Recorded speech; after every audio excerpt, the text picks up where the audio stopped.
Amazing people. Amazing stories. Amazing films. This is amazing TV.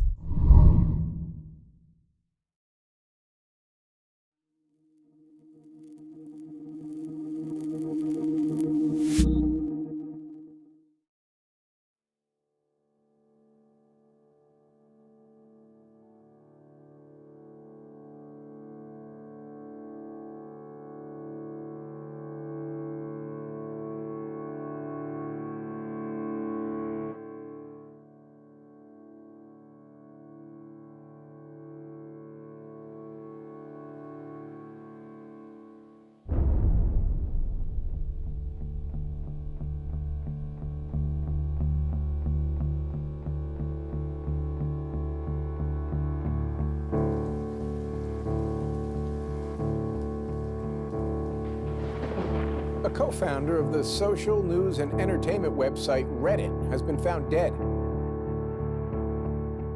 He certainly was a prodigy, although he never kind of thought of himself like that. He was totally unexcited about starting businesses and making money.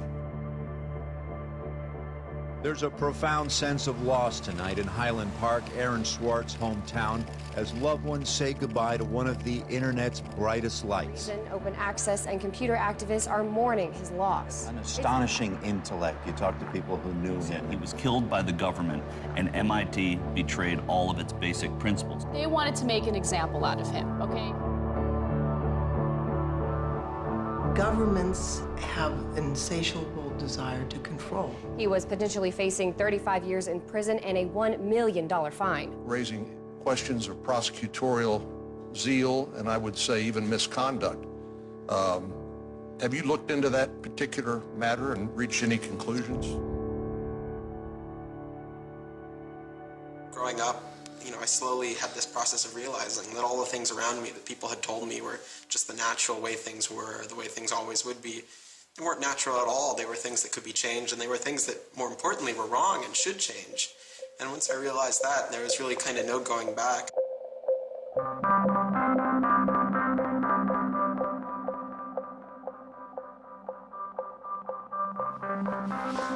Welcome to Story Reading Time. The name of the book is Paddington at the Fair. Well, he was born in Highland Park and grew up here. Aaron came from a family of 3 brothers, all extraordinarily bright.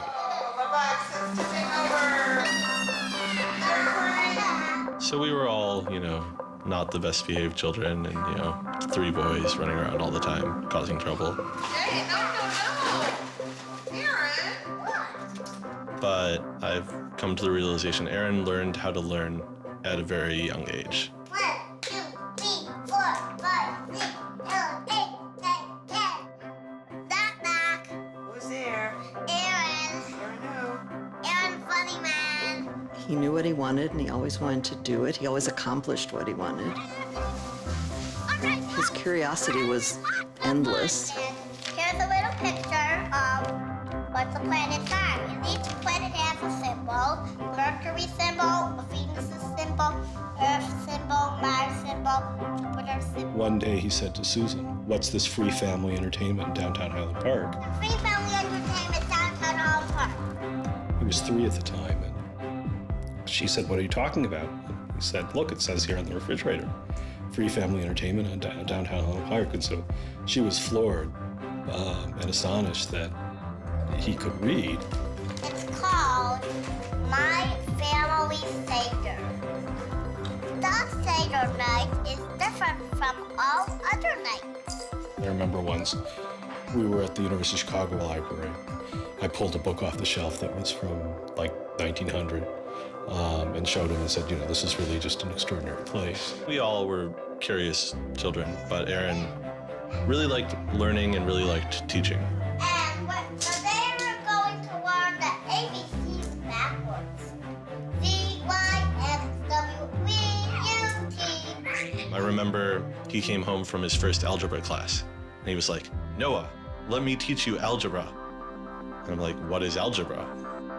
And he was always like that. Now you press the click button. There, now it's got that. Now it's in pink. When he was about 2 or 3 years old and Bob introduced him to computers, and he just took off like crazy on them. Go press that one, to ABC. We all had computers, but Aaron really took to them, really took to the internet. Working at the computer? Mommy, why is nothing working? He started programming from a really young age. I remember the first program that I wrote with him was in BASIC, and it was a Star Wars trivia game. He sat down with me in the basement where the computer was for hours programming this game. The problem that I kept having with him is there was nothing that I wanted done. And to him, there was always something to do, always something that programming could solve. The way Aaron always saw it is that programming is magic, right? You can accomplish these things that normal humans can't. Aaron made an ATM using like a Macintosh and like a cardboard box. One year for Halloween, I didn't know what I wanted to be, and he thought it'd be really, really cool if I dressed up like his new favorite computer, which at the time was the original iMac. I mean, he hated dressing up for Halloween, but he loved convincing other people to dress up as things that he wanted to see. Host Aaron and stuff. Guys, come on, look at the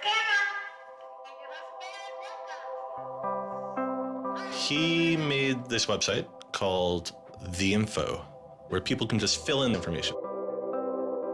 Like, I'm sure someone out there knows all about gold leafing. Why don't they write about that on this website? And then other people could come at a later point and read that information and edit the information if they thought it was bad.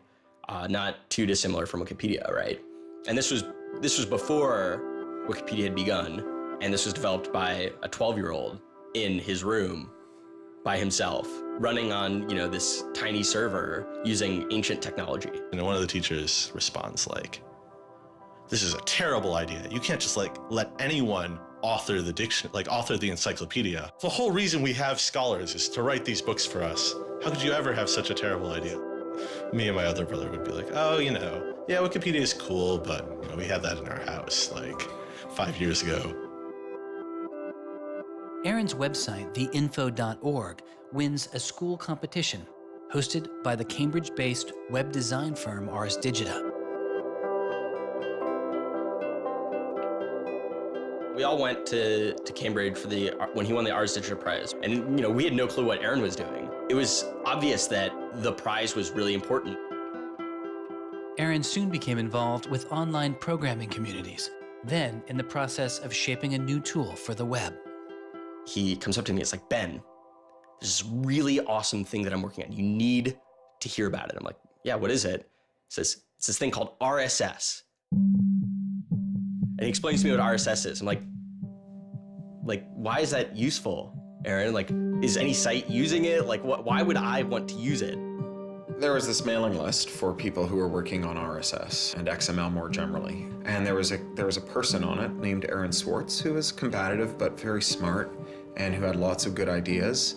And he didn't ever come to the face-to-face meetings. And they said, when are you going to come out to one of these face-to-face meetings? And he said, I don't think my mom would let me. I'm 14, I just turned 14. And so their first reaction was, well, this person, this colleague we've been working with all year was 13 years old while we were working with him, and he's only 14 now. And their second reaction was, Christ, we really want to meet him. That's extraordinary. He was part of the committee that drafted RSS. What he was doing was to help build the plumbing for modern hypertext. And the piece that he was working on, RSS, was a tool that you can use to get summaries of things that are going on in other web pages. Most commonly, you would use this for a blog. You might have 10 or 20 people's blogs you want to read.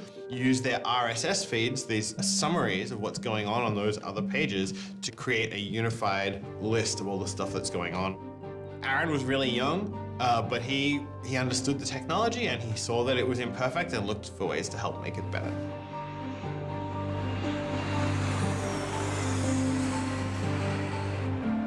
So his mom started bundling him on planes in Chicago. We'd pick him up in San Francisco. We'd introduce him to interesting people to argue with, and we'd marvel at his horrific eating habits. He only ate white food, only like, steamed rice and not fried rice because that wasn't sufficiently white, and white bread and so on. And, you kind of marvel at this, the quality of the debate emerging from this, what appeared to be a small boy's mouth. And you think, this is a kid who's really going to go somewhere if he doesn't die of scurvy. Aaron, you're up. I think the difference is that now you can't make companies, like Doc was saying. You can't have companies that just, let's sell dog food over the internet, let's sell dog food over cell phones. But there's still a lot of innovation going on. I think if you don't see the innovation, maybe your head is in the sand. He takes on this alpha nerd personality where he's sort of like, I'm smarter than you, and because I'm smarter than you, I'm better than you, and I can tell you what to do. It's an extension of like him being kind of like a twerp. So you aggregate all these computers together, and now they're solving big problems, like searching for aliens and trying to cure cancer. First met him on IRC, on Internet Relay Chat. He didn't just write code; he also sort of got people excited about solving problems. He was a connector. The free culture movement has had a lot of his energy. I think Aaron was trying to make the world work. He was trying to fix it. He had a very kind of strong personality that definitely ruffled feathers at times. It wasn't necessarily the case that he was always comfortable in the world, and the world wasn't always comfortable with him. Aaron got into high school and was really just sick of school. He didn't like it. He didn't like any of the classes that were being taught. He didn't like the teachers. Aaron really knew how to get information. He was like, I don't need to go to this teacher to learn how to do geometry. I can just read the geometry book, and I don't need to go to the teacher to learn their version of American history. I have 3 historical compilations here. I could just read them, and I'm not interested in that. I'm interested in the web. I was very frustrated with school. I thought, the teachers didn't know what they were talking about, and they were very domineering and controlling, and the homework was kind of a sham, and it was just all the way to pin students together and force them to do busy work. And, I started reading books about the history of education and how this educational system was developed, and, alternatives to it in ways that people could actually learn things as opposed to just regurgitating facts their teachers told them. And that kind of led me down this path of questioning things. Once I questioned the school I was in, I questioned the society that built the school, I questioned the businesses that the schools were training people for, and I questioned the government that, set up this whole structure.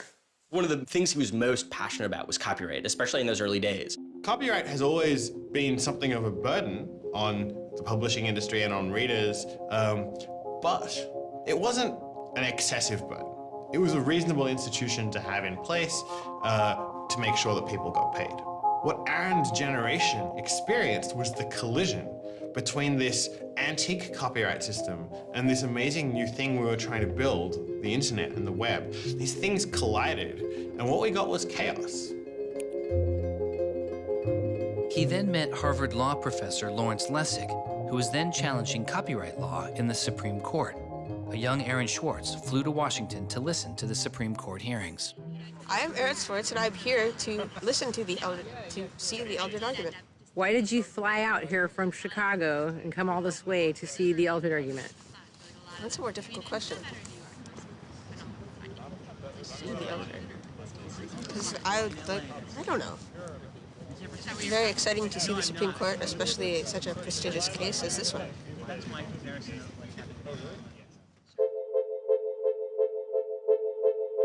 Lessig was also moving forward with a new way to define copyright on the internet. It was called Creative Commons. So the simple idea of Creative Commons is to give people, creators, a simple way to mark their creativity with the freedoms they intended to carry. So if copyright is all about all rights reserved, then this is a kind of some rights reserved model. It's, I want a simple way to say to you, here's what you can do with my work, even if there are other things which you need to get my permission before you could do. And Aaron's role was the computer part. Like, how do you architect the licenses so they would be simple and understandable and expressed in a way that machines could process it? And people are like, why do you have this, 15-year-old kid writing the specifications for the Creative Commons? Don't you think that's a huge mistake? And Larry's like, the biggest mistake we would have is not listening to this kid. He barely, not even tall enough to get over the podium. And it wasn't these movable podiums, so it was this embarrassing thing where once he put his screen up, nobody could see his face. When you come to our website here, and you go to choose license, it gives you this list of options, it explains what it means, and you fill out 3 simple questions. Do you want to require attribution? Do you want to allow commercial uses of your work? Do you want to allow modifications of your work? I was floored, just completely flabbergasted that these adults regarded him as an adult. And Aaron stood up there in front of a whole audience full of people and just started talking about the platform that he'd created for Creative Commons. And they were all listening to him. I was sitting at the back thinking, he's just a kid. Why are they listening to him? But they did. Well, I don't think I comprehended it fully. Though critics have said it does little to ensure artists get paid for their work, the success of Creative Commons has been enormous. Currently on the website Flickr alone, over 200 million people use some form of Creative Commons license. He contributed through his technical abilities, and yet it was not simply a technical matter to him. Aaron often wrote candidly in his personal blog. I think deeply about things, and I want others to do likewise.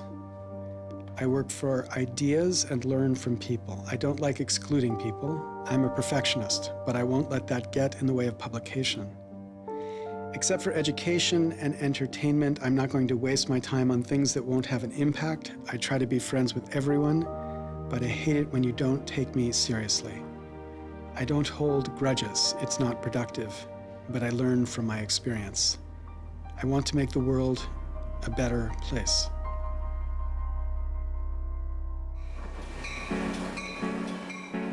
In 2004, Swartz leaves Highland Park and enrolls in Stanford University. He had had ulcerative colitis, which was very troubling, and we were concerned about him taking his medication. He got hospitalized, and he would take this cocktail of pills every day. And one of those pills was a steroid, which stunted his growth and made him feel different from many of the other students. Aaron, I think, shows up at Stanford ready to do scholarship and finds himself in effectively a babysitting program for overachieving high schoolers who, in 4 years, are meant to become, captains of industry and one percenters. And I think it just made him bananas. In 2005, after only 1 year of college, Swartz was offered a spot at a new startup incubation firm called Y Combinator, led by Paul Graham. And he's like, hey, I have this idea for a website. And Paul Graham likes him enough and says, yeah, sure. So Aaron drops out of school, moves to this apartment. So this used to be Aaron's apartment when he moved here. I have vague memories of my father telling me how difficult it was to get a lease because Aaron had no credit and he dropped out of college. Aaron lived in what's now the living room, and some of the posters are left over from when Aaron lived here. And then the library. There are more books, but a lot of them are Aaron's. Aaron's Y Combinator site was called Infogami, a tool to build websites. But Infogami struggles to find users, and Swartz eventually merges his company with another Y Combinator project in need of help. It was a project headed by Steve Huffman and Alexis Ohanian, called Reddit. There we were, starting from almost nothing. No users, no money, no code, and growing day by day into a hugely popular website. And it showed no signs of letting up. First we had 1,000 users, then 10,000, then 20,000, and on and on. It was just incredible. Reddit becomes huge, and it's a real sort of geeky corner of the internet. There's a lot of humor, there's a lot of art, and there's just people who flock to the site and make that site the main site they go to every morning to get their news. Reddit kind of just borders on chaos at some level. So on the one hand, it's a place where people discuss news of the day, technology, politics, and issues. And yet there is a lot of kind of not safe for work material, offensive material. There's some subreddits where trolls find a welcome home. And so in that sense, Reddit has been kind of home to controversy as well. It kind of sits on that edge of chaos. Reddit catches the attention of the corporate magazine giant Condé Nast, who makes an offer to buy the company. Some large amount of money, large enough that my dad was getting bugged with questions about, like, how do I store this money? Like a lot of money. Like a lot of money. Like, probably more than $1 million, but I don't actually know. And he is how old at the time? 19, 20. So it was in this apartment. They like sat around on what predated these couches, hacking on Reddit. And when they sold Reddit, they threw a giant party and then all flew out to California the next day and left the keys with me. It was funny, you know, he just sold a startup, so we all kind of presumed he was the richest person around, but he said, oh no, I'll take this tiny little shoebox-sized room. That's all I need. Like, it was barely larger than a closet. The idea of him spending his money on fancy objects just seems so implausible. He explains it's like, I like living in apartments, so I'm not gonna spend a lot of money on a new place to live. I'm not gonna buy a mansion. And I like wearing jeans and a t-shirt, so I'm not gonna spend any more money on clothes. So like, it's, you know, really no big deal. What is a big deal to Swartz is how traffic flows on the internet and what commands our attention. In the old system of broadcasting, you were fundamentally limited by the amount of space in the airwaves. You know, you could only send out 10 channels over the airwaves of television, right? Or even with cable, you had 500 channels. On the internet, everybody can have a channel. Everyone can get a blog or a MySpace page. Everyone has a way of expressing themselves. And so what you see now is not a question of who gets access to the airwaves. It's a question of who gets control over the ways you find people. You know, you start seeing power centralizing in sites like Google, these sort of gatekeepers that tell you where on the internet you want to go, the people who provide you your sources of news and information. So it's not, you know, only certain people have a license to speak. Now everyone has a license to speak. It's a question of who gets heard. After he started working in San Francisco at Condé Nast, he comes into the office and they want to give him a computer with all this crap installed on it and say that he can't install any new things on his computer, which to a developer is outrageous, right? From the first day, he was complaining about all this stuff. Gray walls, gray desks, gray noise. The first day I showed up here, I simply couldn't take it. By lunchtime, I had literally locked myself in a bathroom stall and started crying. I can't imagine staying sane with someone buzzing in my ear all day, let alone getting any actual work done. Nobody else seems to get work done here either. Everybody's always coming into our room to hang out and chat or invite us to play the new video game system that Wired is testing. He really had different aspirations that were politically oriented. And Silicon Valley just doesn't really quite have that culture that orients technical activity for the purposes of political goals. Aaron hated working for a corporation. They all hate working for Condé Nast, but Aaron is like the only one who's not going to take it. And Aaron basically gets himself fired by not showing up to work ever. It was said to be a messy breakup. Both Alexis Ohanian and Steve Huffman declined to be interviewed for this film. He rejected the business world.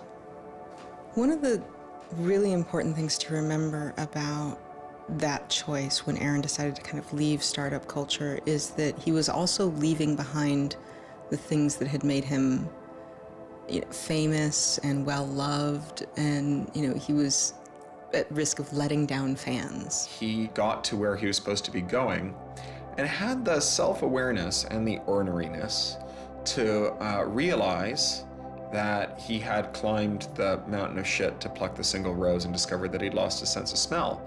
And rather than sit there and insist that it wasn't as bad as it seemed, and he did get the rose in any event, he climbed back down again, which is pretty cool.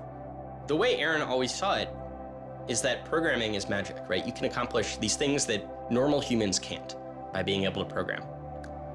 So if you had magical powers, would you use them for good or to make you mountains of cash? Swartz was inspired by one of the visionaries he had met as a child, the man who had invented the World Wide Web, Tim Berners-Lee. In the 1990s, Berners-Lee was arguably sitting on one of the most lucrative inventions of the 20th century. But instead of profiting from the invention of the World Wide Web, he gave it away for free. It is the only reason the World Wide Web exists today. Aaron is certainly deeply influenced by Tim. Tim is certainly a very prominent early internet genius who doesn't in any sense cash out. He's not at all interested in how he's going to figure out how to make $1 billion. People would have seen, there's money being made there, so there would have been lots of little webs instead of one big one. And one little web, and lots of little webs doesn't work because you can't follow links from one to the other. You know, you had to have the critical mass for this thing was the entire planet. So it's not going to work unless the whole planet can get on board.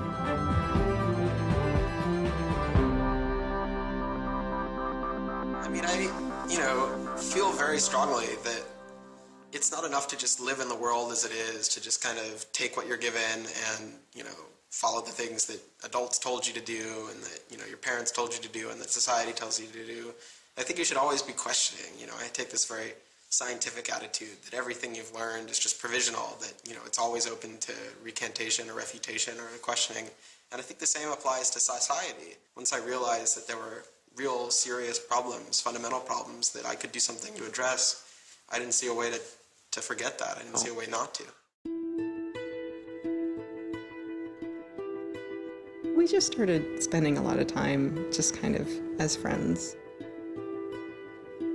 We would just talk for hours into the night. I definitely should have understood that he was flirting with me. I think to some degree I was like, this is a terrible idea and impossible, and therefore I will pretend it is not happening. As my marriage was breaking down and I was really stuck without anywhere to go, we became roommates and brought my daughter over. We moved in and furnished a house, and it was really peaceful. Like, my life had not been peaceful for a while, and really neither had his.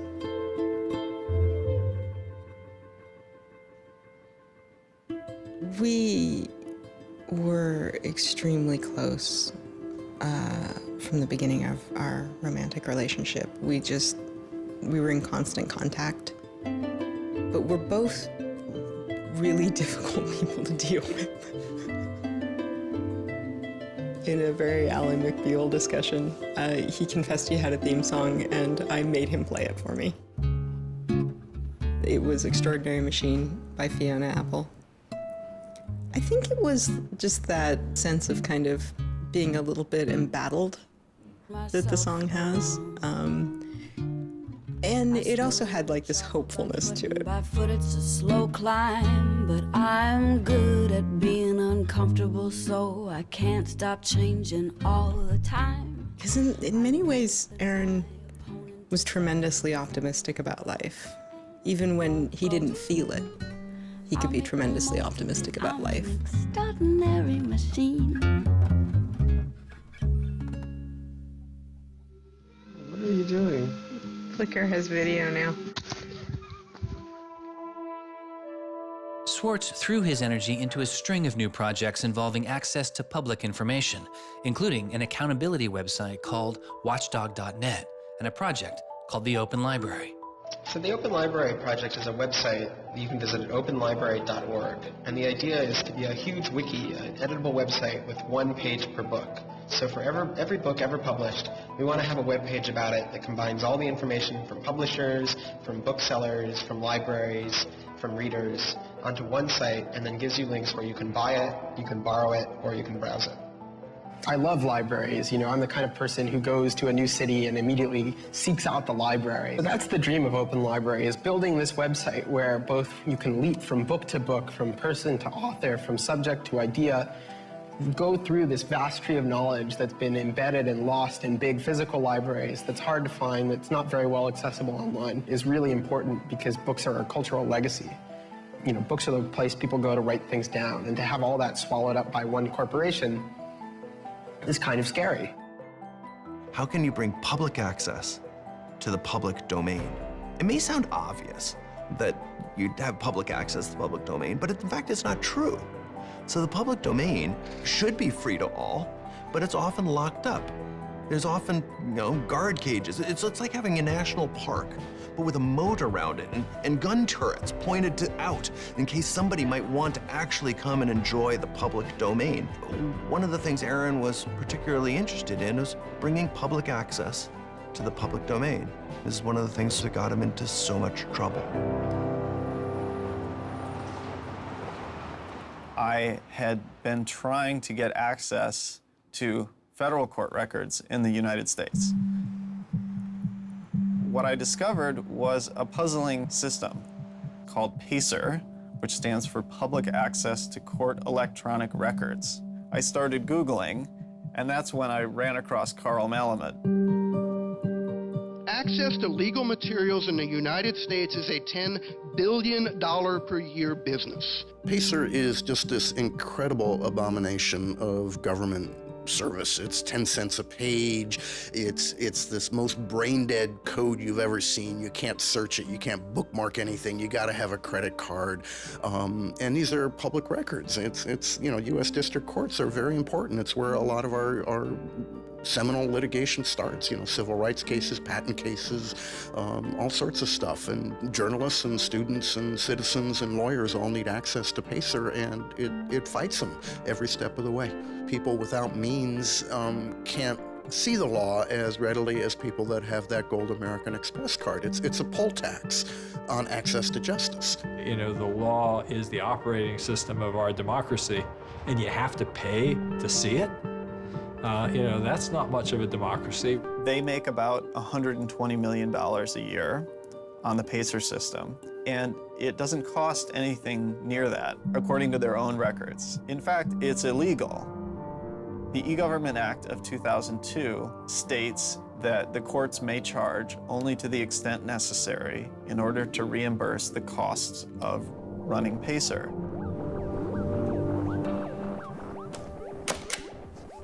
As the founder of public.resource.org, Malamud wanted to protest the PACER charges. He started a program called the PACER Recycling Project, where people could upload PACER documents they had already paid for to a free database so others could use them. The PACER people were getting a lot of flack from Congress and others about public access. And so they put together this system. In 17 libraries across the country, there was free PACER access. That's one library every 22,000 square miles, I believe. So it wasn't really convenient. I encouraged volunteers to join the so-called Thumb Drive Corps and download docs from the public access libraries, upload them to the PACER recycling site. People take a thumb drive into one of these libraries and they download a bunch of documents and they send them to me. And nothing, it was just a joke. In fact, when you clicked on Thumb Drive Core, there was a Wizard of Oz, the Munchkins singing, so a little video clip came up. We represent the lollipop, yeah. But of course, I get this phone call from Steve Schultz and Aaron saying, gee, we'd like to join the Thumb Drive Corps. Around that time, I ran into Aaron at a conference. This is something that really has to be a collaboration between a lot of different people. So I approached him and I said, hey, I'm thinking about an intervention on the PACER problem. Schultz had already developed a program that could automatically download PACER documents from the trial libraries. Swartz wanted to take a look. So I showed him the code.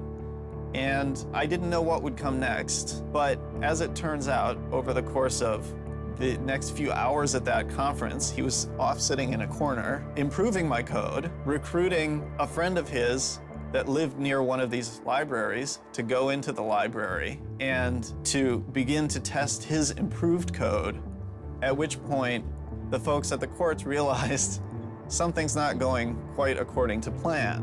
And data started to come in and come in and come in, and soon there were 760 gigabytes of PACER docs, about 20 million pages. Using information retrieved from the trial libraries, Swartz was conducting massive, automated parallel downloading of the PACER system. He was able to acquire nearly 2.7 million federal court documents, almost 20 million pages of text. Now, I'll grant you that 20 million pages had perhaps exceeded the expectations of the people running the Pilot Access Project, but surprising a bureaucrat isn't illegal. Aaron and Carl decided to go talk to the New York Times about what happened. They also caught the attention of the FBI, who began to stake out Swartz's parents' house in Illinois. But I get a tweet from his mother saying, "Call me." It's like, oh my God, what the hell's going on here? And so I finally got a hold of Aaron, and you know, Aaron's mother was like, "Oh my God, FBI, FBI, FBI." An FBI agent drives down our home's driveway trying to see if Aaron is like in his room. And I remember being home that day and wondering why this car was driving down our driveway and just driving back out. I was like, that's weird. Like 5 years later, I read this FBI file and I'm like, oh my goodness. That was the FBI agent in my driveway. He was terrified. He was totally terrified. He was way more terrified after the FBI actually called him up on the phone and tried to sucker him into coming down to a coffee shop without a lawyer. He said he went home and laid down on the bed and you know, was shaking. The downloading also uncovered massive privacy violations in the court documents. Ultimately, the courts were forced to change their policies as a result. And the FBI closed their investigation without bringing charges. To this day, I find it remarkable that anybody, even at the most remote podunk field office of the FBI, thought that a fitting use for taxpayer dollars was investigating people for criminal theft on the grounds that they had made the law public. How can you call yourself a lawman and think that there can possibly be anything wrong in this whole world with making the law public? Aaron was willing to put himself at risk for the causes that he believed in. Bothered by wealth disparity, Swartz moves beyond technology and into a broader range of political causes. I went into Congress and I invited him to come and hang out and intern for us for a while so that he could learn, you know, the political process. He was sort of learning about a new community, a new set of skills, and kind of learning to hack politics. It seems ridiculous that miners should have to hammer away until their whole bodies are dripping with sweat, faced with the knowledge that if they dare to stop, they won't be able to put food on the table that night, while I get to make larger and larger amounts of money each day just by sitting and watching TV. But apparently the world is ridiculous. So I co-founded a group called the Progressive Change Campaign Committee, and what we try and do is we try and organize people over the internet who care about progressive politics and moving the country in a more progressive direction to kind of come together, join our email list, join our campaigns, and help get progressive candidates elected all across the country. The group is responsible for igniting the grassroots effort behind the campaign to elect Elizabeth Warren to the Senate. He might have thought it was a dumb system, but he came in and he said, I need to learn this system because it can be manipulated like any, you know, like any social system. But his passion for knowledge in libraries didn't take a back seat. Aaron began to take a closer look at institutions that publish academic journal articles. By virtue of being students at a major U.S. university, I assume that you have access to a wide variety of scholarly journals. Pretty much every major university in the United States pays these sort of licensing fees to organizations like JSTOR and Thomson and ISI to get access to scholarly journals that the rest of the world can't read. These scholarly journals and articles are essentially the entire wealth of human knowledge online, and many have been paid for with taxpayer money or with government grants. But to read them, you often have to pay again, handing over steep fees to publishers like Reed Elsevier. These licensing fees are so substantial that people who are studying in India instead of studying in the United States don't have this kind of access. They're locked out from all of these journals. They're locked out from our entire scientific legacy. I mean, a lot of these journal articles, they go back to the Enlightenment. Every time someone has written down a scientific paper, it's been scanned and digitized and put in these collections. That is a legacy that has been brought to us by the history of people doing interesting work, the history of scientists. It's a legacy that should belong to us as a commons, as a people, but instead it's been locked up and put online by a handful of for-profit corporations who then try and get the maximum profit they can out of it. So a researcher paid by the university or the people publishes a paper, and in the very, very last step of that process, after all the work is done, after all the original research is done, the thinking, the lab work, the analysis, after everything is done at that last stage, then the researcher has to hand over his or her copyright to this multi-billion-dollar company. And it's sick. It's an entire economy built on volunteer labor. and then the publishers sit at the very top and scrape off the cream. Talk about a scam. One publisher in Britain made a profit of $3 billion last year. I mean, what a racket. JSTOR is just a very, very small player in that story, but for some reason, JSTOR is the player that Aaron decided to confront. He'd gone to some conference around open access and open publishing, and I don't know who the person from JSTOR was, but I think at some point Aaron asked the question, like, how much would it cost to open up JSTOR in perpetuity? And they gave some, I think it was $200 million, something that Aaron thought was totally ridiculous. Working on a fellowship at Harvard, he knew users on MIT's famously open and fast network Nextdoor had authorized access to the riches of JSTOR. Swartz saw an opportunity. You have a key to those gates. And with a little bit of shell script magic, you can get those journal articles. On September 24th, 2010, Swartz registered a newly purchased Acer laptop on the MIT network under the name Gary Host. The client name was registered as Ghost Laptop. He doesn't hack JSTOR in the traditional sense of hacking. The JSTOR database was organized, so it was completely trivial to figure out how you could download all the articles in JSTOR because it was basically numbered. It was basically, / number article 444,024. Then 25, then 26. He wrote a Python script called keepgrabbing.py, which was like keep grabbing one article after another. The next day, Ghost Laptop begins grabbing articles, but soon the computer's IP address is blocked. For Swartz, it's barely a bump in the road. He quickly reassigns his computer's IP address and keeps downloading. Well, JSTOR and MIT take a number of steps to try to interfere with this when they notice that this is happening. And when the more modest steps don't work, then at a certain stage, JSTOR just cuts off MIT from having access to the JSTOR database. So there's this kind of cat and mouse game around getting access to the JSTOR database. Aaron ultimately, obviously, is the cat because he has more technical capability than the JSTOR database people do in defending them. And eventually, there was an unlocked supply closet in the basement of one of the buildings. And he went, instead of going through Wi-Fi, he went down there and he just plugged his computer directly into the network and just left it there with an external hard drive downloading these articles to the computer. Unknown to Swartz, his laptop and hard drive had been found by authorities. They didn't stop the downloads. Instead, they installed a surveillance camera. They found the computer in this room in the basement of an MIT building. They could have unplugged it. They could have waited for the guy to come back and said, dude, what are you doing? Cut it out. Who are you? And they could have done all that kind of stuff, but they didn't. What they wanted to do was film it to gather evidence to make a case. That's the only reason you film something like that.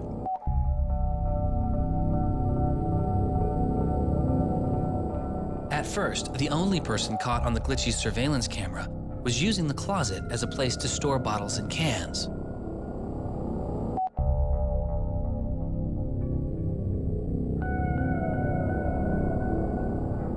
But days later, it caught Swartz.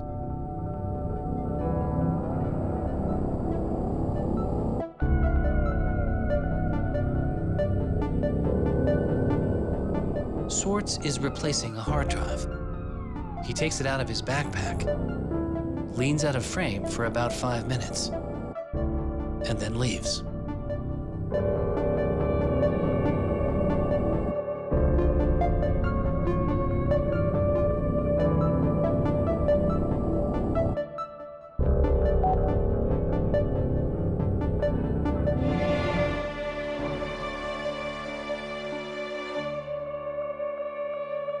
And then they organized a stakeout where as he was biking home from MIT, these cops came out from either side of the road or something like that and started going after him. He describes that he was pressed down and assaulted by the police. He tells me that it's unclear that they were police that were after him. He thought that someone was trying to attack him. He does tell me they beat him up. I was just devastated. The notion of any kind of criminal prosecution of anyone in our family or anything was so foreign and incomprehensible, I didn't know what to do. Well, they execute search warrants at Aaron's house, his apartment in Cambridge, and his office at Harvard. 2 days before the arrest, the investigation had gone beyond JSTOR and the local Cambridge police. It had been taken over by the United States Secret Service. The Secret Service began investigating computer and credit card fraud in 1984, but 6 weeks after the attack on 9/11, their role expanded. President Bush used the Patriot Act to establish a network of what they called electronic crimes task forces. The bill before me takes account of the new realities and dangers posed by modern terrorists. According to the Secret Service, they are primarily engaged in activity with economic impact, organized criminal groups, or use of schemes involving new technology. The Secret Service turned Swartz's case over to the Boston U.S. Attorney's Office. There was a guy in the U.S. Attorney's Office who had the title head of the Computer Crimes Division or Task Force. I don't know what else he had going, but you're certainly not much of a computer crimes prosecutor without a computer crime to prosecute. So he jumped on it, kept it for himself, didn't assign it to someone else within the office or the unit, and that's Steve Hyman. Prosecutor Stephen Hyman has been largely out of public view since the arrest of Aaron Swartz, but he can be seen here in an episode of the television show American Greed, filmed around the time of Aaron's arrest. He is describing his previous case against the notorious hacker Alberto Gonzalez, a case that garnered Hyman enormous press attention and accolades. Gonzalez masterminded the theft of over 100 million credit card and ATM numbers, the largest such fraud in history. Here, Hyman, describing Gonzalez, gives his view on the hacker mindset. These guys are driven by a lot of the same things that we're driven by. They have an ego, they like challenge, and of course they like money and everything you can get from money. One of the suspects implicated in the Gonzalez case was a young hacker named Jonathan James. Believing Gonzalez's crimes would be pinned on him, James committed suicide during the investigation. In an early press release describing the government's position in the case of Aaron Swartz, Hyman's boss, U.S. Attorney for the District of Massachusetts Carmen Ortiz, said this: "Stealing is stealing, whether you use a computer command or a crowbar, and whether you take documents, data, or dollars." It's not true. It's obviously not true. I'm not saying it's harmless, and I'm not saying that we shouldn't criminalize stealing of information, but you've got to be much more subtle in trying to figure out exactly which kinds of harms are harmful here. So the thing about a crowbar is every time I break into a place with a crowbar, I do damage. There's no doubt about it. But when Aaron writes a script that says download, download, download 100 times in a second, there's no obvious damage to anybody. If he does that for the purpose of gathering an archive to do academic research on it, there is never any damage to anybody. He wasn't stealing, he wasn't selling what he got or giving it away. He was making a point, as far as I could tell. The arrest took its toll on Swartz. He just wouldn't talk about it. And he's like very stressed. If you thought like the FBI was like going to come to your doorstep any day, anytime you went down the hall, even to do your laundry, and they would break into your apartment because you left the door unlocked, like, I'd be pretty stressed. And it was clear. And so Aaron was always sort of like in like a dour mood.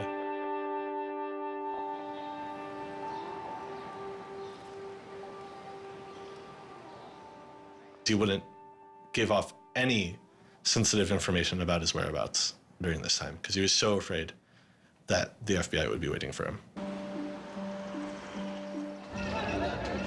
It was a time of unprecedented social and political activism. Time magazine would later name as their 2011 Person of the Year, the protester. There was a kind of hotbed of hacker activity going on. WikiLeaks had released a trove of diplomatic cables. Manning had been under arrest at the time. It was unknown whether he was the source of the leak. Anonymous, which is a kind of protest ensemble that has a lot of hackers in its ranks, were going on various sprees of sorts. If you compare that to what he did, his stuff should have been left behind for MIT and JSTOR to deal with. in a kind of private, professional manner. It should have never gotten the attention of the criminal system. It just didn't belong there.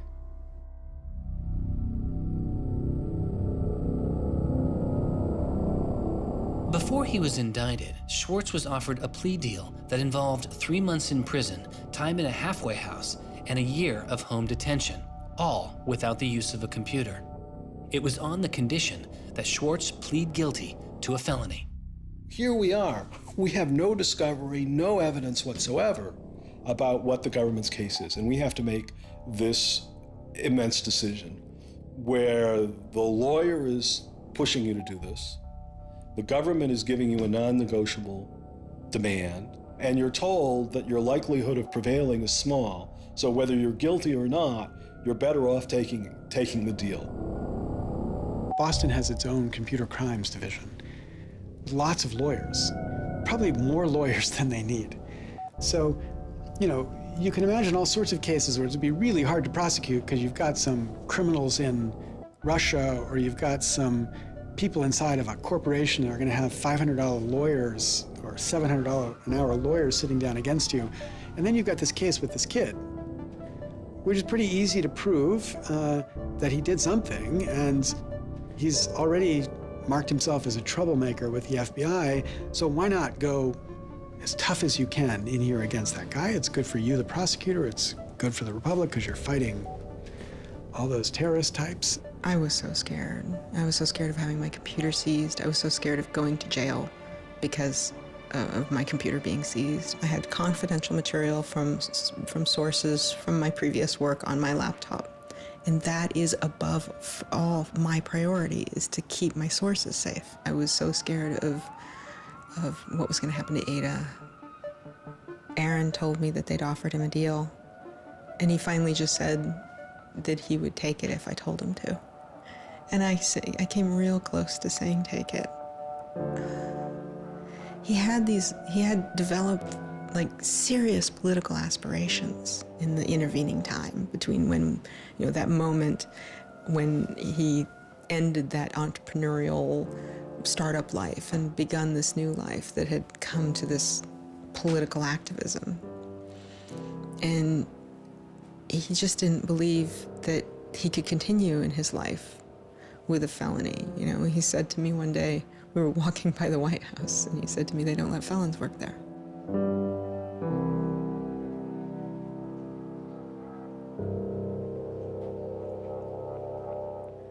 And he really wanted that to be his life. He hadn't killed anybody. He hadn't hurt anybody. He hadn't stolen money. He hadn't done anything that seemed felony worthy, right? And there is this idea that there's no reason that he should be labeled a felon and taken away his right to vote in many states for doing what he did. That's just outrageous. It makes sense for him to be, maybe fined a bunch of money or, asked not to come back to MIT again. But to be a felon, to face jail time. Swartz turned down the plea deal. Hyman redoubled his efforts. Hyman continued to press us at all levels. Even with the physical evidence seized from Aaron's Acer computer, hard drive, and USB drive, the prosecutors needed evidence of his motives. Why was Aaron Swartz downloading articles from JSTOR, and just what did he plan to do with them? The government claims that he was planning to publish these. We don't really know whether that was his real intention, because Aaron also had a history of doing projects where he'd analyze giant data sets of articles in order to learn interesting things about them. The best evidence for that was that when he was at Stanford, he also downloaded the whole Westlaw legal database. In a project with Stanford law students, Swartz had downloaded the Westlaw legal database. He uncovered troubling connections between funders of legal research and favorable results. He did this amazing analysis of for-profit companies giving money to law professors who wrote law review articles which were then beneficial to like Exxon during an oil spill, right? So it was a very corrupt system of funding, vanity research. Swartz had never released the Westlaw documents. In theory, he could have been doing the same thing about the JSTOR database. That would have been completely okay. If he were, on the other hand, intending to create a competitive service to JSTOR, like we're going to set up our own, access to the Harvard Law Review and charge, money for it, then, okay, now it seems like criminal violation because you're commercially trying to exploit this material, but it's kind of crazy to imagine that's what he was doing. So, but then there's the middle case. Well, what if he was just trying to liberate it for all of the developing world? But depending on what he was doing, it creates a very different character to how the law should be thinking about it. The government was prosecuting him as if this was like a commercial criminal violation, like stealing a whole bunch of credit card records. It was that kind of crime. I don't know what he was going to do with that database, but I heard from a friend of his that Aaron had told him he was going to analyze the data for evidence of corporate funding of climate change research that led to biased results. And I totally believe that. I was just told that Steve wanted to talk to me. And I thought, maybe this is a way I could get out of this. Just exit the situation. And I didn't want to live in fear of having my computer seized. I didn't want to live in fear of having to go to jail on a contempt of court charge if they tried to compel me to decrypt my computer. When they came to me and said, Steve wants to talk to you, that seemed reasonable. They offered Norton what is known as a Queen for a Day letter, or a proffer. It allowed prosecutors to ask questions about Aaron's case. Norton would be given immunity from prosecution herself for any information she revealed during the meeting. I didn't like it. I told my lawyers repeatedly that this seemed fishy. I didn't like this. I didn't want immunity. I didn't need immunity. I hadn't done anything. But they were really, really stringent that they did not want me meeting the prosecutor without immunity. But just to be clear, this is a Queen for a Day deal, a proffer. Right, a proffer letter. In which you basically handed information over to them in exchange for protection from prosecution. So it wasn't handing information over. It was, at least that's not how I saw it. It was just having a discussion, having an interview with them. Well, they're asking you questions. They're asking me questions. They can ask about whatever they want. Right. And whatever they learn, I really, right. And I repeatedly tried to go in naked. I repeatedly tried to turn down the proffer letter. I was ill. I was being pressured by my lawyers. I was confused. I was not doing well by this point. I was depressed and I was scared and I didn't understand the situation I was in. I had no idea why I was in this situation. I hadn't done anything interesting, much less wrong. We went out of our minds. Aaron was clearly very distraught about it. We were very distraught about it. Aaron's attorneys were very distraught about it. We tried to get Quinn to change attorneys. I was very unused to being in a room with large men, well-armed, that are continually telling me I'm lying and that I must have done something. I told them that this thing that they were prosecuting wasn't a crime. I told them that they were on the wrong side of history. I used that phrase. I said, you're on the wrong side of history. And they looked bored. They didn't even look angry. They just looked bored. And it began to occur to me that we weren't having the same conversation. I mean, I told them plenty of things about, why people would download journal articles, and eventually, I don't remember what was around it. I mentioned that he'd done this blog post, the Guerrilla Open Access Manifesto. This is the Guerrilla Open Access Manifesto, supposedly written in July 2008 in Italy. Information is power. But like all power, there are those who want to keep it for themselves. The world's entire scientific and cultural heritage, published over centuries in books and journals, is increasingly being digitized and locked up by a handful of private corporations. Meanwhile, those who have been locked out are not standing idly by. You've been sneaking through holes and climbing over fences, liberating the information locked up by the publishers and sharing them with your friends.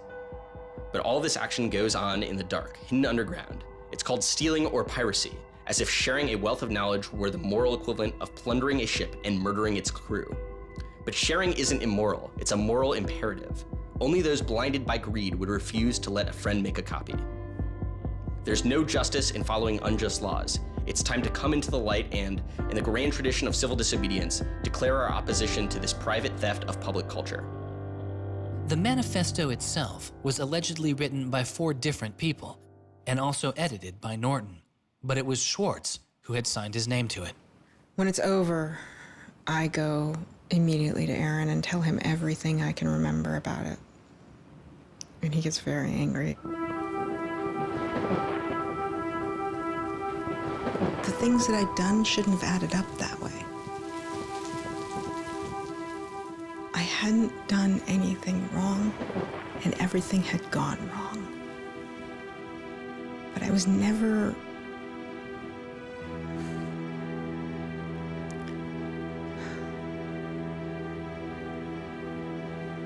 I'm still angry. I'm still angry that you can try your best with these people to do the right thing, and they will turn everything against you, and they will hurt you with anything they can. And in that moment, I regret that I said what I did.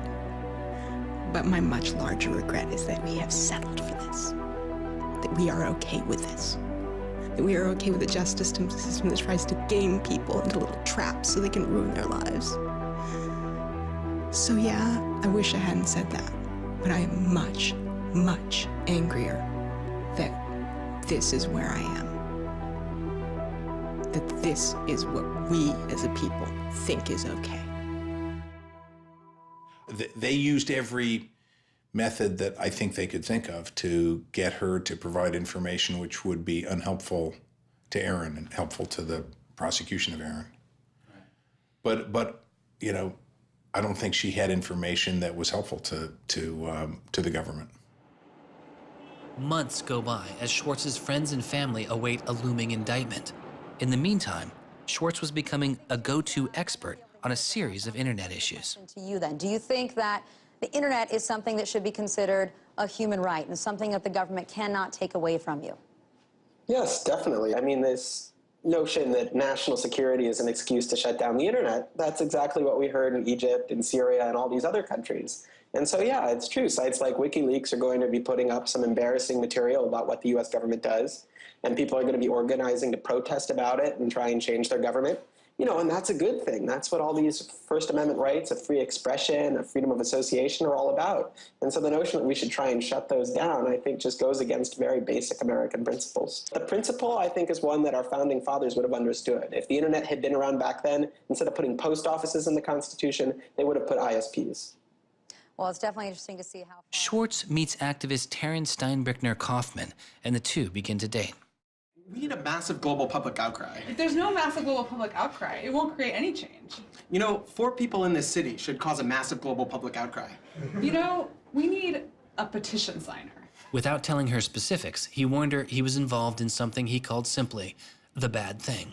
And I had sort of crazy theories, like that he was having an affair with Elizabeth Warren or something. I speculated both Hillary Clinton and Elizabeth Warren, actually, but so sometime in probably late July, Aaron called me, and I happened to pick up, and he said, you know, the bad thing might be in the news tomorrow. Do you want me to tell you, or do you want to read about it in the news? And I said, well, I want you to tell me. And he said, well, I've been arrested for downloading too many academic journal articles, and they want to make an example out of me. And I was like, that's it? That's the big fuss? Really? Like, this doesn't sound like a very big deal. On July 14th, 2011, federal prosecutors indict Swartz on 4 felony counts. He gets indicted on the same day that like 2 people in England who are part of LulzSec get arrested, and like a few other real hackers. And Aaron is just like someone who kind of looks like a hacker, enough that they can like, you know, put his head on a stake and like put it on the gates. Aaron went to surrender, and they arrested him. They then strip searched him, took away his shoelaces, took away his belt, and left him in solitary confinement. The District of Massachusetts United States Attorney's Office released a statement saying Swartz faces up to 35 years in prison, to be followed by 3 years of supervised release, restitution, forfeiture, and a fine of up to $1 million. He is released on $100,000 bail. The same day, the primary victim in the case, JSTOR, formally drops all charges against Swartz and declines to pursue the case. JSTOR, they weren't our friends, they weren't helpful or friendly to us, but they also were just kind of like, we're not part of this. JSTOR and their parent company, Ithaca, also sidestepped requests to talk with this film. But at the time, they released a statement saying it was the government's decision whether to prosecute, not JSTOR's. And so it's our belief that with that, the case will be over. That we should be able to get Steve Hyman to drop the case or settle it in some rational way. And the government refused. Why? Well, because I think they wanted to make an example out of Aaron. And they said they wanted to, the reason why they wouldn't move on requiring a felony conviction and jail time was that they wanted to use this case as a case of for deterrence. They told us that. They told you that? Yes. This was going to be an example? Yes. He was going to be an example? Yes. Steve Hyman said that. Deterring who? Like, there's other people out there running around logging onto JSTOR and downloading the articles to make a political statement? I mean, who are they deterring? It would be easier to understand the Obama administration's posture of supposedly being for deterrence if this was an administration that, for instance, prosecuted arguably the biggest economic crime that this country has seen in the last 100 years, the crimes that were committed that led to the financial crisis on Wall Street. When you start deploying the non-controversial idea of deterrence only selectively, you stop making a dispassionate analysis of lawbreaking, and you started deciding to deploy law enforcement resources specifically on the basis of political ideology. And that's not just undemocratic, it's supposed to be un-American. Prosecutor Stephen Hyman later reportedly told MIT's outside counsel that the straw that broke the camel's back was a press release sent out by an organization Swartz founded called Demand Progress. According to the MIT account, Hyman reacted to the short statement of support, calling it a wild internet campaign and a foolish move that moved the case from a human one-on-one level to an institutional level. That was a poisonous combination. A prosecutor who didn't want to lose face, who had a political career in the offing maybe, and didn't want to have this come back and haunt them. You spent how many tax dollars arresting someone for taking too many books out of the library and they got your ass handed to you in court? No way. I then moved to try to put pressure on MIT in various ways to get them to go to the government and request the government to stop the prosecution. What is MIT's reaction to that? There doesn't seem to be any reaction from MIT at that point.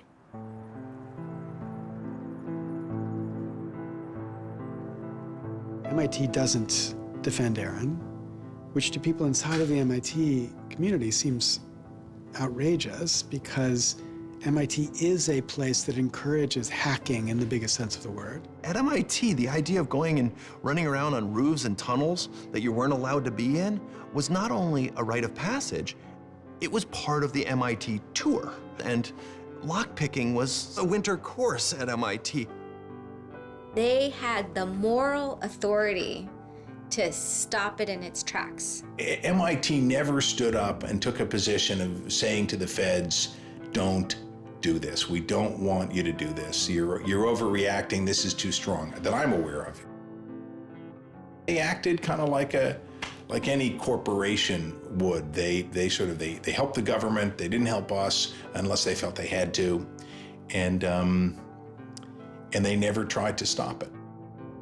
MIT declined repeated requests to comment, but they later released a report saying they attempted to maintain a position of neutrality and believed Hyman and the U.S. Attorney's Office did not care what MIT thought or said about the case. MIT's behavior seemed really at odds with the MIT ethos, right? You could argue that MIT turned a blind eye and that was okay for them to do. But taking that stance, taking that neutral stance in and of itself was taking a pro-prosecutor stance. If you look at Steve Jobs and Steve Wozniak, they started by selling a blue box, which was a thing designed to defraud the phone company.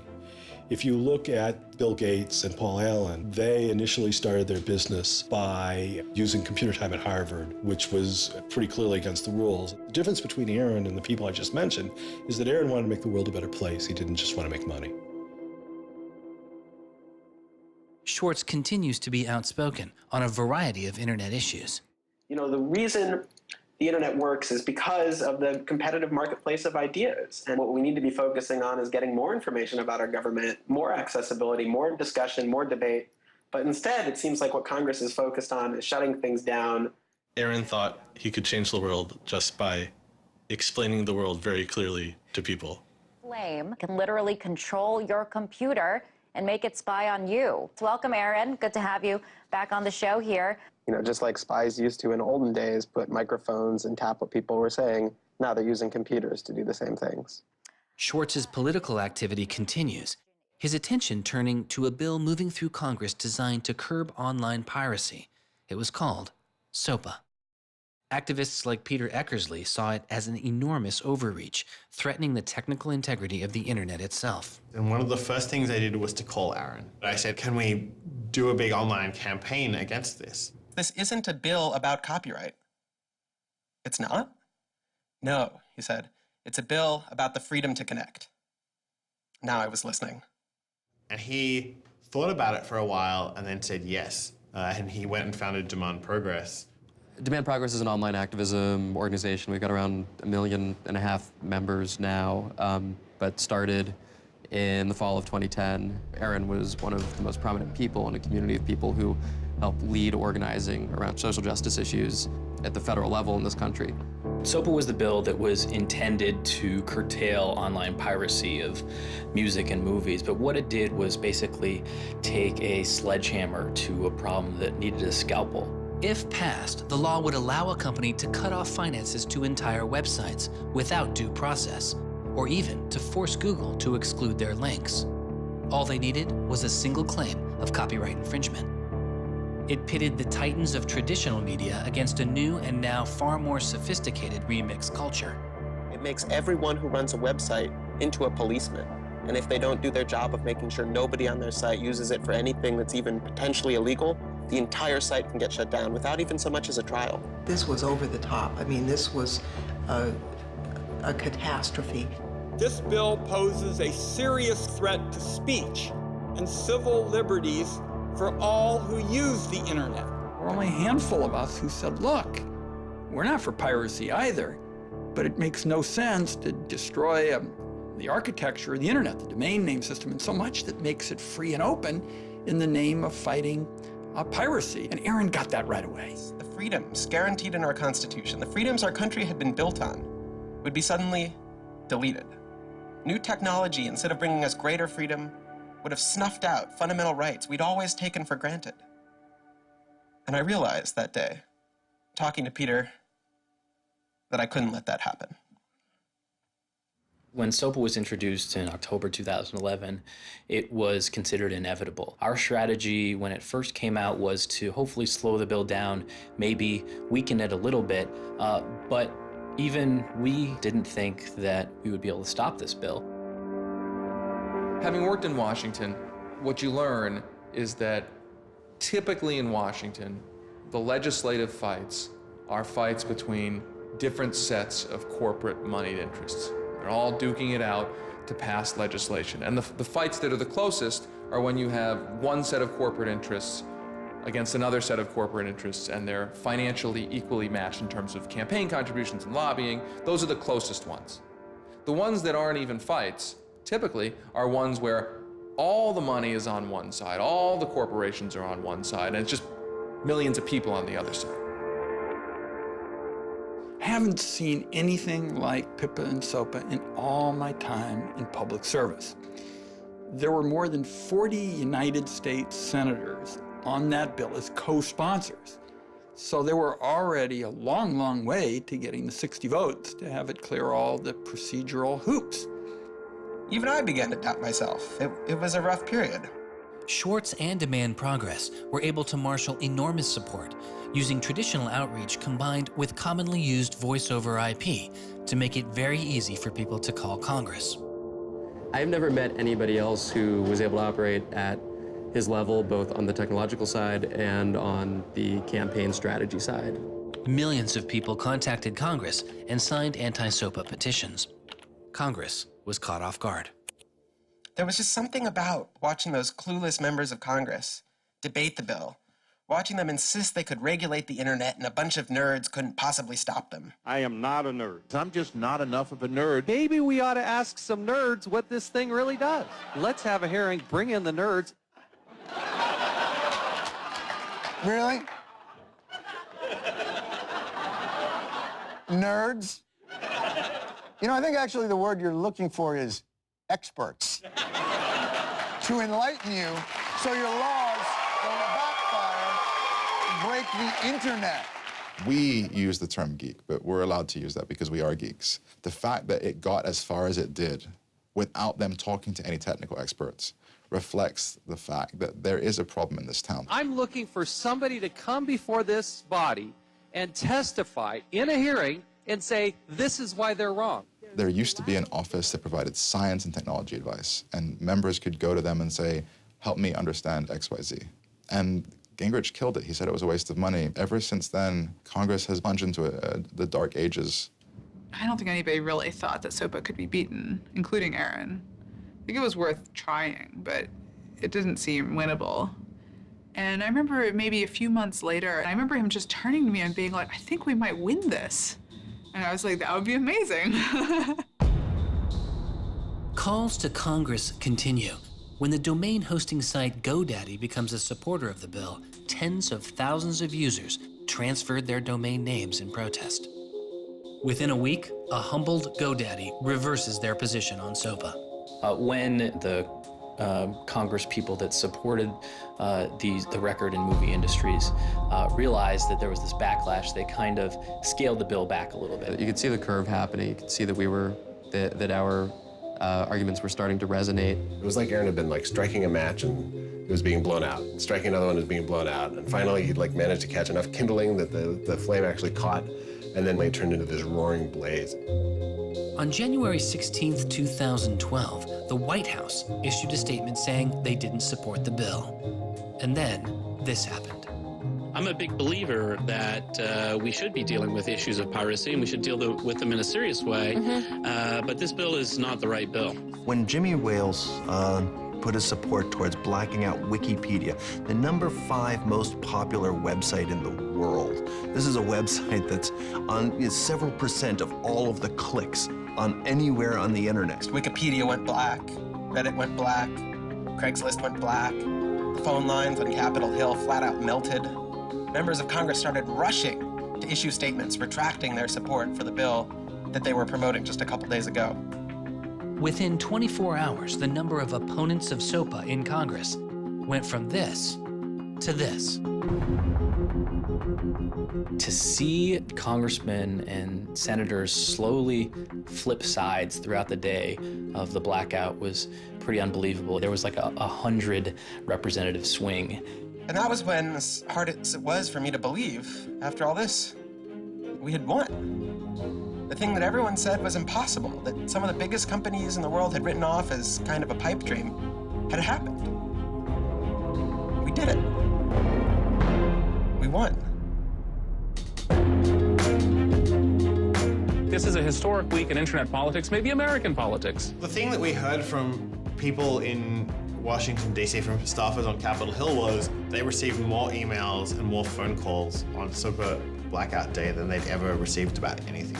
I think that was an extremely exciting moment. This was the moment when the internet had grown up politically. It was exhilarating because it's hard to believe it actually happened. It's hard to believe a bill with so much financial power behind it didn't simply sail through the Congress. And not only did it not sail through, it didn't pass at all.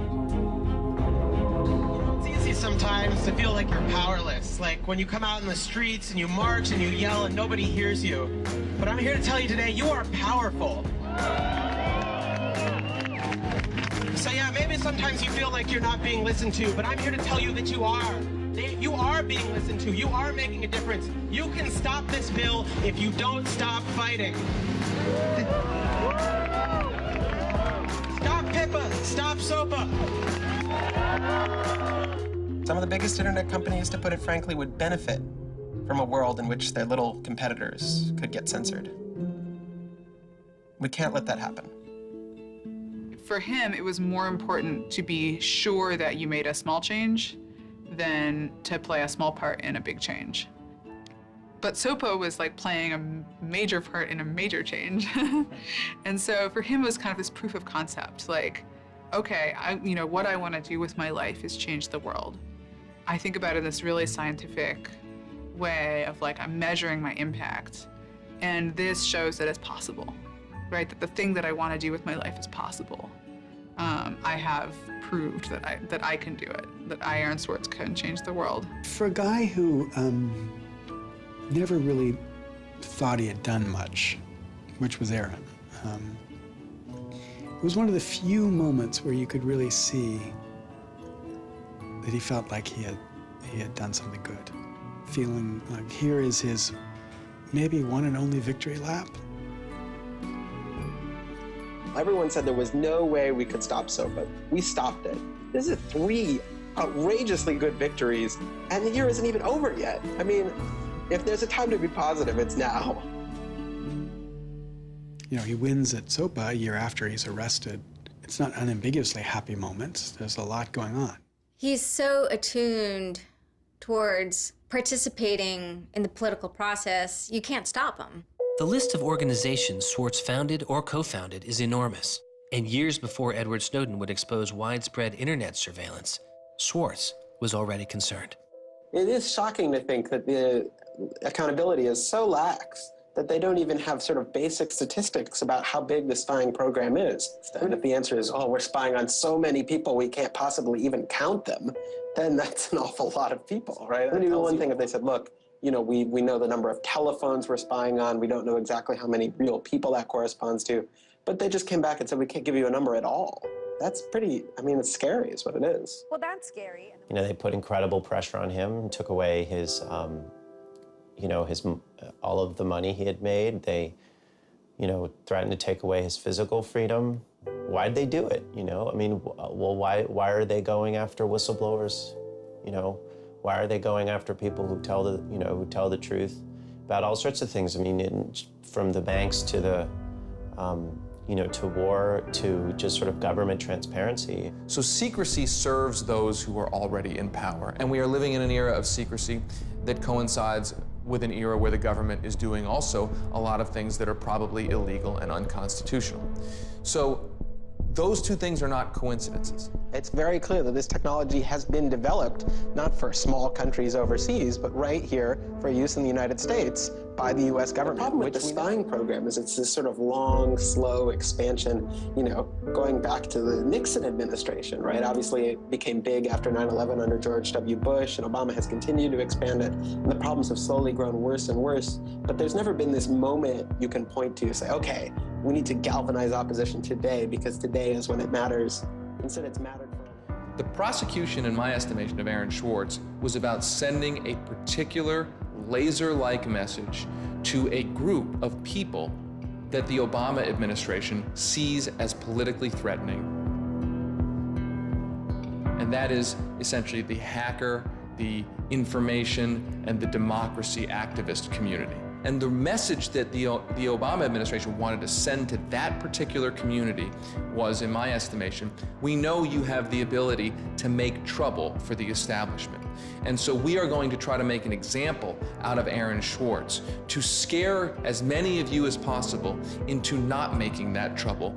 And the government said, oh, the legal opinions we're using to legalize the spying program are also classified. So we can't even tell you which laws we're using to spy on you. Every time they can say, oh, this is another instance of cyber war, the cyber criminals are attacking us again, we're all in danger, we're all under threat. They use those as excuses to push through more and more dangerous laws. And so just to follow that up, personally, how do you feel the fight is going, I guess? It's up to you. I know, but we gotta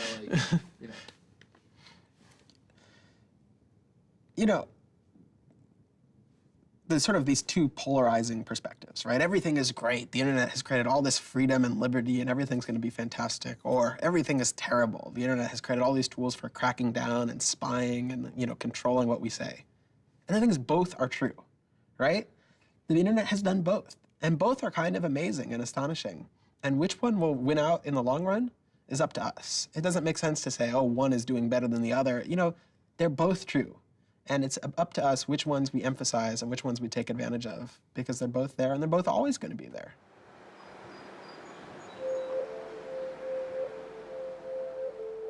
On September 12, 2012, federal prosecutors filed a superseding indictment against Swartz, adding additional counts of wire fraud, unauthorized access to a computer, and computer fraud.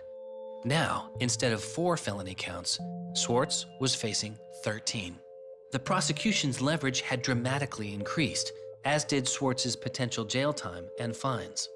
They filed a separate indictment to add more charges, and they had a theory about why this conduct constituted a number of federal crimes, and that a very significant sentence could attach to it under the law. That theory, and much of the prosecution's case against Swartz, involved a law created originally in 1986. It is called the Computer Fraud and Abuse Act. The Computer Fraud and Abuse Act was inspired by the movie War Games with Matthew Broderick, which is a great movie. I have you now. In this movie, a kid gets the ability through the magic of computer networks to, like, launch a nuclear attack. You know, that's not actually possible, and it certainly wasn't possible in the 80s, but apparently this movie scared Congress enough to pass the original Computer Fraud and Abuse Act. This is a law that's just behind the times. For example, it penalizes terms of service kinds of arrangements. You can have something like eHarmony or Match.com, and somebody sort of inflates their own personal characteristics, and all of a sudden, depending on the jurisdiction and the prosecutors, they could be in a whole host of troubles. We all know what terms of use are. Most people don't read them, but not abiding by their terms could mean you are committing a felony. The website terms of service often say things like, be nice to each other, or don't do anything that's improper. The idea that the criminal law has anything to say about these kinds of violations, I think strikes most people as crazy. The examples get even more crazy. Until it was changed in March of 2013, the terms of use on the website of Hearst's 17 magazine said you had to be 18 in order to read it. I would say that the way the CFA has been interpreted by the Justice Department, we are probably all breaking the law. Vague and prone to misuse, the CFAA has become a one-size-fits-all hammer for a wide range of computer-related disputes. Though not the only factor in his case, 11 of the 13 charges against Swartz involved the Computer Fraud and Abuse Act. The question why hangs over much of the story of Aaron Swartz. Just what was motivating the government, and what would their case have been? The Department of Justice declined requests for answers, but Professor Oren Kerr is a former prosecutor who has studied the case. So I think I come about this case from a different direction than other people on a number of reasons. I was a federal prosecutor at the Justice Department for 3 years before I started teaching. The government came forward with an indictment based on what crimes they thought were committed, just as a purely lawyers matter, looking at the precedents, looking at the statute, looking at the history, looking at the cases that are out there so far. I think it was a fair indictment based on that. You can debate whether they should have charged this case. There's just a lot of disagreement. Some people are on the open access side, some people are not. I think the government took Swartz's guerrilla open access manifesto very seriously. And I think they saw him as somebody who was committed as a moral imperative to breaking the law to overcome a law that Swartz saw as unjust. And in a democracy, if you think a law is unjust, there are ways of changing that law. There's going to Congress, as Swartz did so masterfully with SOPA. Or you can violate that law in a way to try to nullify that law. And I think what was driving the prosecution was the sense that Swartz was committed not just to breaking the law, but to really making sure that law was nullified, that everyone would have access to the database in a way that you couldn't put the toothpaste back into the tube. It would be done, and Swartz's side would win. There's a big disagreement in society as to whether that is an unjust law. And ultimately, that's a decision for the American people to make, working through Congress. And then the second problem is, I think, we're still trying to figure out what's the line between less serious offenses and more serious offenses. We're now entering this different environment of computers and computer misuse, and we don't yet have a really strong sense of exactly what these lines are. So we're just working that out. This is a poor use of prosecutorial discretion. The hammer that the Justice Department has to scare people with it just gets bigger and bigger and bigger. And so most people just, you can't roll the dice with your life like that. Should we tap somebody's phone? Should we film them? Should we turn somebody and get them to testify against these other people? That's how federal agents and prosecutors think. They build cases, they make cases. Swartz was caught in the gears of a brutal criminal justice system that could not turn back, a machine that has made America the country with the highest rate of incarceration in the world.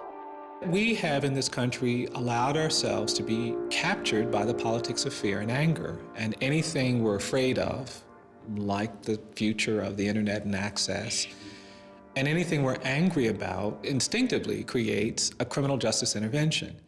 And we've used jail, prison, and punishment to resolve a whole host of problems that historically were never seen as criminal justice problems. The impulse to threaten, indict, prosecute, which is part of what has created this debate and controversy over online access and information on the internet, is very consistent with what we've seen in other areas. The one difference is that the people who are usually targeted and victimized by these kinds of criminal and carceral responses are typically poor and minority. Swartz's isolation from friends and family increased. He had basically stopped working on anything else, and the case was, in fact, like taking over sort of his whole life.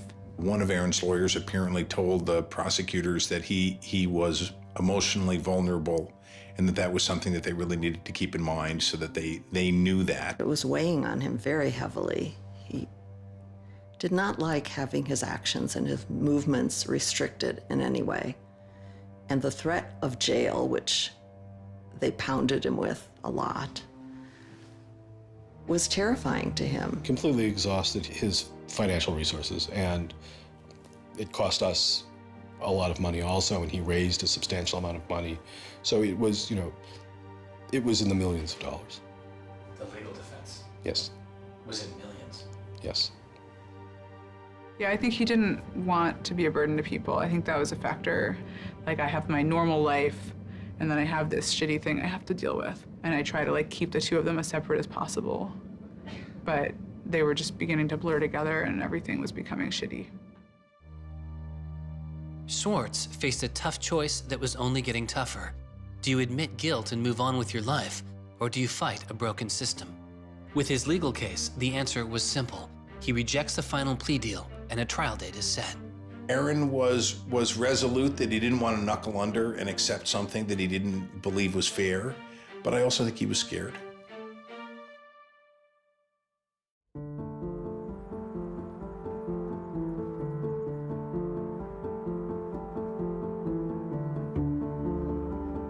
I don't think they would have convicted Aaron. I think we would have walked him out of that courthouse, and I would have given him a big hug, and we would have walked across that little river in Boston and gone and had a couple of beers.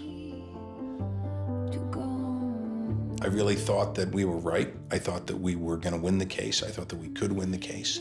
He didn't talk about it very much, but you could see the enormous pain that he was going through.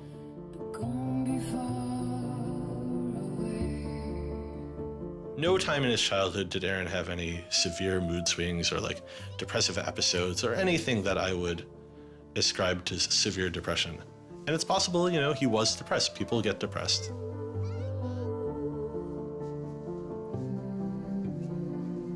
Very early in our relationship, 3 or 4 weeks in or something, I remember him saying to me that I was a lot stronger than he was. He was brittle in a lot of ways. Things were a lot harder for him than for a lot of people. It was part of his brilliance, too. I think he probably had something like clinical depression in his early 20s. I don't think he did when I was with him. He wasn't a joyful person, But that's different from being depressed. He was just under such enormous pressure for 2 years straight. He just didn't want to do it anymore. He was just like, I just think it was too much.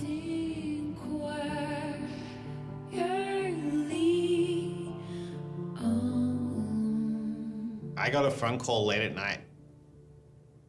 I could tell something was wrong, and then I called and I realized what had happened.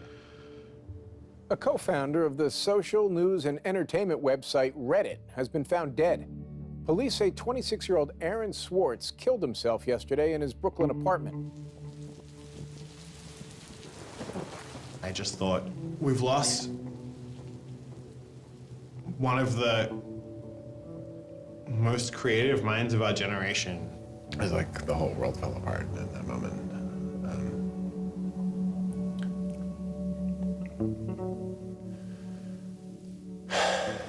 It was one of the hardest nights of my life. As I kept screaming, I can't hear you. What did you say? I can't hear you. I can't. That's it.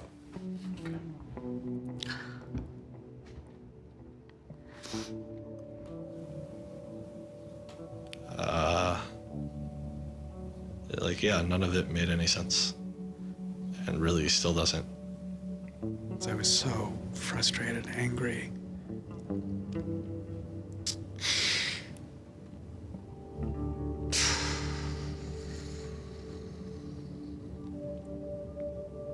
You know, I tried to explain it to my kids.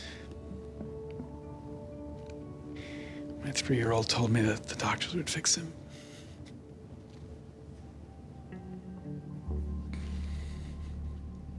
I've known lots of people who've died, but I've never lost anybody like this. Because everybody feels, and I do too, there's so much we could have more to do. Like, I just didn't know he was there. I didn't know this was what he was suffering, and he was part of me. And I just wanted it to not be real. And then I just looked at his Wikipedia page and I saw the end date.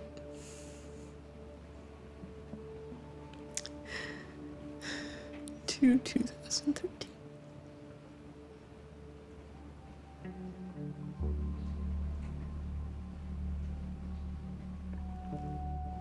Aaron is dead. Wanderers in this crazy world, we have lost a mentor, a wise elder. Hackers for right, we're one down. We've lost one of our own. Nurturers, carers, listeners, feeders, parents, all, we have lost a child. Let us all weep.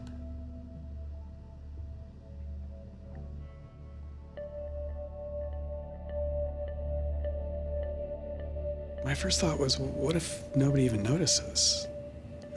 You know, because it wasn't clear to me how salient he was.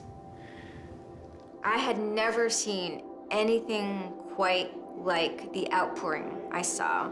The net just lit up. I mean, everyone was trying to explain it in their own way, but I've never seen people grieve on Twitter before. People were visibly grieving online. He was the internet's own boy. And the old world killed him.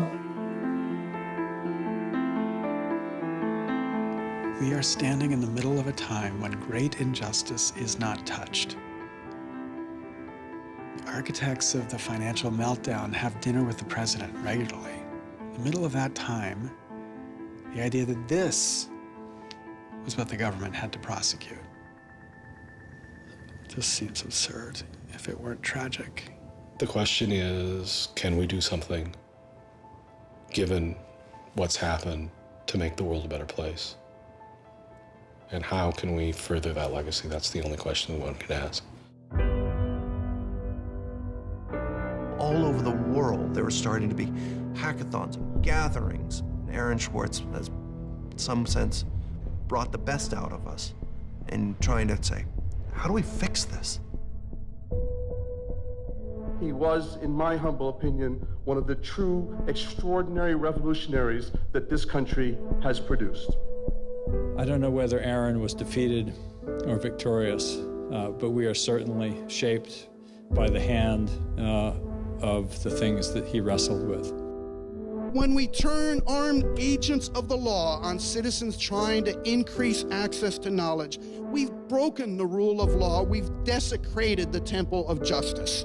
Aaron Swartz was not a criminal. Change does not roll in on the wheels of inevitability, it comes through continuous struggle. Aaron really could do magic. And I'm dedicated to making sure that his magic doesn't end with his death. He believed that he could change the world, and he was right. Out of the last week and out of today, phoenixes are already rising. Since Swartz's death, Representative Zoe Lofgren and Senator Ron Wyden have introduced legislation that would reform the Computer Fraud and Abuse Act, the outdated law that formed the majority of the charges against Swartz. It's called Aaron's Law. Aaron believed that, like, you literally ought to be asking yourself all of the time, what is the most important thing I could be working on in the world right now? And if you're not working on that, why aren't you? This is what we are the people. Internet freedom is under attack. What do we do? Stand up like that. Internet freedom is under attack. What do we do? Hey, hey, go home. Our Northeast has got to go. Hey, hey. I wish we could change the past, but we cannot. But we can change the future, and we must. We must do so for Aaron. We must do so for ourselves. We must do so to make our world a better place, a more humane place, a place where justice works and access to knowledge becomes a human right. So there was a kid back in February from Baltimore, 14 years old, who had access to JSTOR. And he'd been spelunking through JSTOR after reading something. And he figured out a way to do early tests for pancreatic cancer. And pancreatic cancer kills the shit out of you because we detect it way too late. By the time we detect it, it's already too late to do anything about it. He sent emails off to the entire oncology department at Johns Hopkins, you know, hundreds of them. And every 14-year-old kid, yeah, and most of them ignored it, right? But one of them sent him an email back and said, this is not an entirely stupid idea, why don't you come on over? And this kid worked evenings and weekends with this researcher. And in February, I heard him on the news, just a couple of weeks after Aaron died, when Aaron was in the news a lot. Sorry. And he said the reason he was on the news is because they'd done it. They were shipping an early test for pancreatic cancer that was going to save lives. And he said, this is why what Aaron did was so important. Because you never know, right? This truth of the universe is not only something that policymakers use to figure out, you know, what the speed limit should be. It's where the thing that's going to keep, you know, your kid from dying of pancreatic cancer comes from. And without access, the person who might come up with the thing that's got your number on it may never find that answer. He slept so well, he didn't fall out of bed once, not even when he dreamed he was back on the spacecraft. Very good, Aaron. Very good. Yay, Aaron. Okay. Now it's song time.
Thank you for watching The Amazing TV. Don't forget to subscribe.